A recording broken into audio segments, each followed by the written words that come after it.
സംസ്ഥാന കോൺഗ്രസിൽ നേതൃമാറ്റമെന്ന വാർത്തകൾ തള്ളി മുതിർന്ന നേതാക്കൾ. നേതൃത്വത്തിനെതിരായ ചാണ്ടിയുമ്മന്റെ പരസ്യ പ്രസ്താവനയിൽ വി.ഡി. സതീശൻ വിഭാഗത്തിന് അതൃപ്തി. കെ.പി.സി.സി അധ്യക്ഷൻ മാറണമെന്ന ചർച്ചകളെ പിന്തുണയ്ക്കാൻ എ.ഐ.സി.സിയും തയ്യാറാകുന്നില്ല.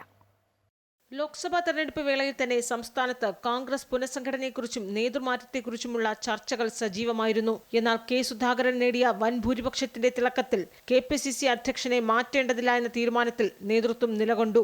തുടർന്നുണ്ടായ ഉപതെരഞ്ഞെടുപ്പിൽ പാലക്കാട്ടെ മിന്നും വിജയത്തിന്റെ മുഴുവൻ ക്രെഡിറ്റും വി.ഡി. സതീശൻ ഷാഫി പറമ്പിൽ കൂട്ടുകെട്ടിലേക്ക് മാറിയതോടെ തലമുറ മാറ്റുമെന്ന ചർച്ചകളിലേക്ക് കാര്യങ്ങൾ കടന്നു. അനാരോഗ്യം ചൂണ്ടിക്കാട്ടി കെ സുധാകരൻ പദവി ഒഴിയട്ടെ എന്ന ആവശ്യം ഒരു വിഭാഗം നേതാക്കൾ ഉന്നയിക്കുമ്പോൾ യുവനിരയുടെ പിന്തുണയും അതിനുണ്ട്. എന്നാൽ രാഹുൽ മാങ്കൂട്ടത്തിന്റെ സ്ഥാനാർത്ഥിത്വം വി.ഡി. സതീശൻ ഏകപക്ഷീയമായി കൈക്കൊണ്ടതാണെന്ന ആക്ഷേപം പാർട്ടിക്കുള്ളിൽ പുകഞ്ഞെങ്കിലും തെരഞ്ഞെടുപ്പിന് ശേഷം വ്യക്തമാക്കാമെന്ന നിലപാട് കെ മുരളീധരൻ അടക്കമുള്ളവർ സ്വീകരിച്ചിരുന്നു. പക്ഷേ രാഹുൽ മാങ്കൂട്ടത്തിന്റെ വിജയത്തോടെ അത്തരം പരസ്യ പ്രതികരണങ്ങളുടെ പ്രസക്തി നഷ്ടപ്പെട്ടു. ഇതോടെ തലമുറ മാറ്റമെന്ന ആവശ്യത്തിന് കൂടുതൽ ശക്തി പ്രാപിച്ചു.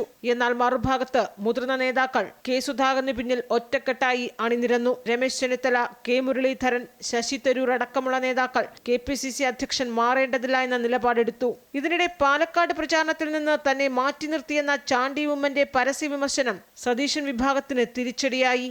ഞാൻ പുനഃസംഘടനയെ പറ്റി പറയാനുള്ള ആളല്ല, ഞാനല്ല അത് പറയേണ്ടത്. അത് കെ.പി.സി.സി എ.ഐ.സി.സി നേതൃത്വമാണ് അത്തരം കാര്യങ്ങൾ പറയാൻ. ഞാൻ അതിലൊന്നും സംസാരിക്കും. എല്ലാവരെയും ചേർത്ത് നിർത്തുകയാണ് വേണ്ടതെന്ന രമേശ് ചെന്നിത്തലയുടെ ഒളിയമ്പും സതീശന് നേരെ തന്നെയാണ്. തീർച്ചയായിട്ടും ഒരു പാർട്ടിയാകുമ്പോൾ എല്ലാവരെയും കൂട്ടി യോജിപ്പിച്ച് ഒറ്റക്കെട്ടായി കൊണ്ടുപോകേണ്ടതാണ് പാർട്ടി നേതൃത്വത്തിൻ്റെ ചുമതല. തീർച്ചയായിട്ടും ചാണ്ടിയമ്മനെ പോലുള്ള ഒരു എം.എൽ.എക്ക് എല്ലാ എം.എൽ.എമാർക്കും ചാർജ് കൊടുത്തതാണ്. ഞാൻ ബോംബെയിൽ 2 എം.എൽ.എമാർക്ക് ചാർജ് കൊടുത്തപ്പോൾ അവരെ കൂടെ തിരിച്ചു വിളിച്ച് ചാർജ് കൊടുത്തതാണ്. അതേസമയം ചാണ്ടിയുമ്മന്റെ മനസ്സ് വിഷമിച്ചെങ്കിൽ അത് പരിഹരിക്കുമെന്നാണ് അച്ചടക്ക സമിതി കൺവീനർ തിരുവഞ്ചൂർ രാധാകൃഷ്ണന്റെ വാദം. അദ്ദേഹത്തെ പോലെ ഒരാളുടെ ഒരു മനസ്സിന് വിഷമമുണ്ടെങ്കിൽ ആ വിഷമം പരിഹരിച്ച് തന്നെ മുന്നോട്ട് പോകണം. ചാണ്ടിയുമ്മനുമായി പിണക്കമില്ലെന്നും ഒരു സഹോദരനെ പോലെയാണെന്നും രാഹുൽ മാങ്കൂട്ടത്തിൽ വിശദീകരിക്കുന്നുണ്ടെങ്കിലും പരസ്യ പ്രസ്താവനകളും വിമർശനങ്ങളും ഉയരുന്നത് തലമുറ മാറ്റം ആവശ്യപ്പെടുന്ന സതീശൻ വിഭാഗത്തിന് തിരിച്ചടിയാകുകയാണ്. അമൃത ന്യൂസ്, തിരുവനന്തപുരം.